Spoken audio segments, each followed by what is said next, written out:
Hey everyone, it's Lucy from KBeautyHobbit.com. Welcome to my channel, or welcome back if you're not new. I've been thinking about making this video for a while, and it's been in my video ideas list for, I don't know, months and months and months. But every time I thought, oh, well, maybe this is like stating the obvious. People probably already know this.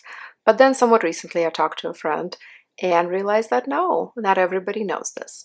So, without further ado, let's talk about some do's and don'ts of using clay masks. Clay masks can be a wonderful addition to a skincare routine because they have a pretty immediate yet temporary benefit of making the skin feel and look softer and smoother and making the pores appear clearer and smaller.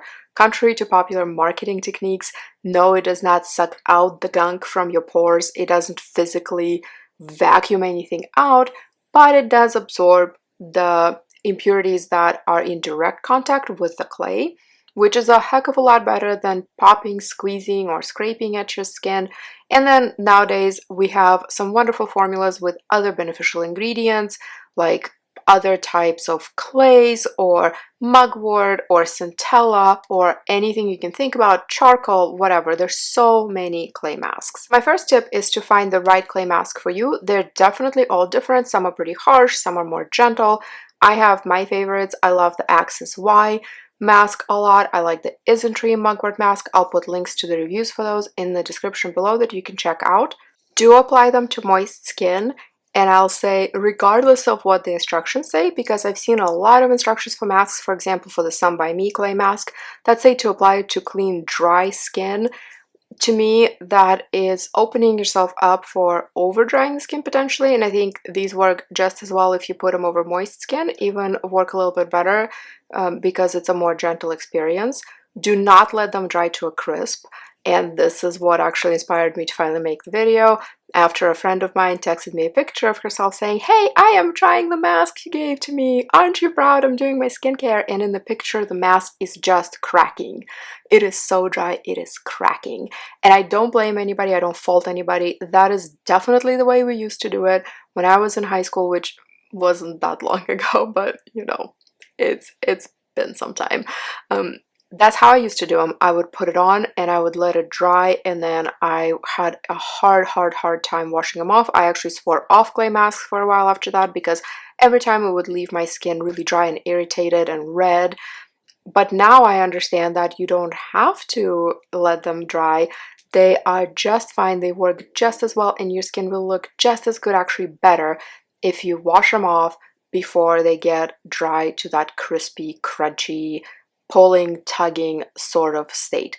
Because letting them do that actually gets way too much moisture out of your skin. Don't do that. My favorite ways to keep the masks moist, well, first of all, find the ones that stay moist, like the Axis Y. It stays nice and creamy the whole time. Actually, Sun by Me does as well, even though they recommend that you let the mask dry completely on your skin. I don't do that, but I like to do clay masks while I'm taking a nice warm or hot bath. The steam in the air actually lets everything stay a little bit more moist longer. I know moist is one of the most officially hated words in the English language. I am sorry that I keep saying that. Maybe we can call it like creamy. I don't know, not dry. Anyway, it stays nice and creamy longer. And then if you are not a bath taker, if you don't have a tub, or if that's just not how your skincare routine works for you, if you are outside of your bathroom while you're clay masking, you could have a little mist bottle of just water, or you can use toner or whatever, and you can just mist it a little bit over your face with a mask on to keep it from drying out. Do not over exfoliate before you do a clay mask. Typically, if I'm doing a clay mask, I do not exfoliate that day. Might not even exfoliate the next day, just all depends on how my skin is. But even the gentlest clay mask can be a tad drying if you're applying it on freshly exfoliated face. So I would definitely pick one or the other for that specific night. On other nights, it is fine to exfoliate. Of course, listen to your skin. Do use a sheet mask after, or a very nice hydrating essence or toner, or both. I feel like sheet masks, not exfoliating ones, they're all different, right? So make sure that your sheet mask is either hydrating or moisturizing in nature if you're using it after your clay mask. But a sheet mask after a clay mask feels absolutely divine, and I feel like my skin just soaks everything up because it has been cleared or absolved of its extra sebum and impurities by the clay mask, and then you just put this sheet mask on, and everything just works so much better. It's one of my favorite things to do. When I'm having a little self-care night, I get in the tub, I wash my face, I do a clay mask, I do a sheet mask, and I watch YouTube videos while I'm soaking in there and pretending like this is my life and like I don't have to go back to real things like work and changing diapers afterwards. Do apply your masks to only certain zones. It's called sometimes multimasking. If you're using more than one kind of mask on your face, like you could maybe use a more exfoliating one on your nose and a nourishing one on your cheeks, although most of the nourishing ones are not going to be clay based. So if you are doing the wash off mask, you can use like a gel mask on your cheeks, maybe that's my dry area, and maybe use a clay mask on the nose where there are more congestion and sebaceous filaments. Or you can just do the clay mask on certain areas and just let the rest of the face sort of breathe while you're doing that.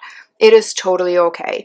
I have had some formulas before that were just not gentle enough for my entire face, but did really great things for my nose, for example, or for the chin, for those more congested, oily areas.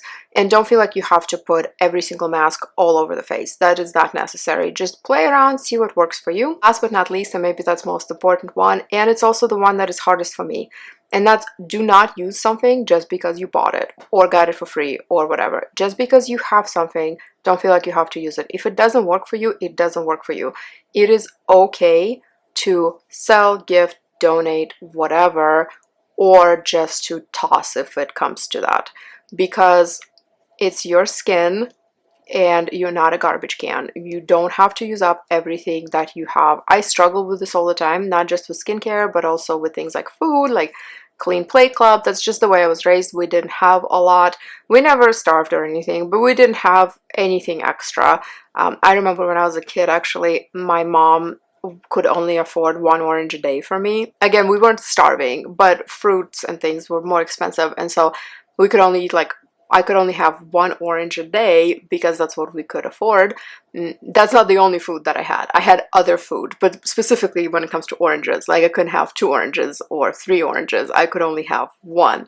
And so I come from that scarcity mindset, sort of, there's not going to be enough. And even though I am way older now, I live in a whole different country and I have plenty of money for oranges, that you can't totally undo that sort of programming or that kind of impact of the upbringing.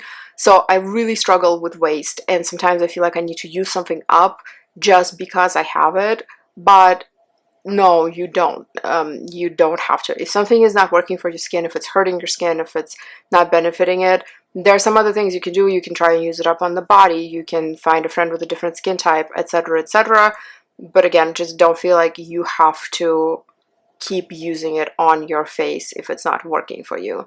If it comes to harming your skin and tossing something, I think tossing is probably the right choice. Those are all the clay masks, tips and tricks, and do's and don'ts that I have for you today. Please share your own, and please tell me what your favorite clay mask is, or if you use clay masks at all, or maybe ones that you would like to try.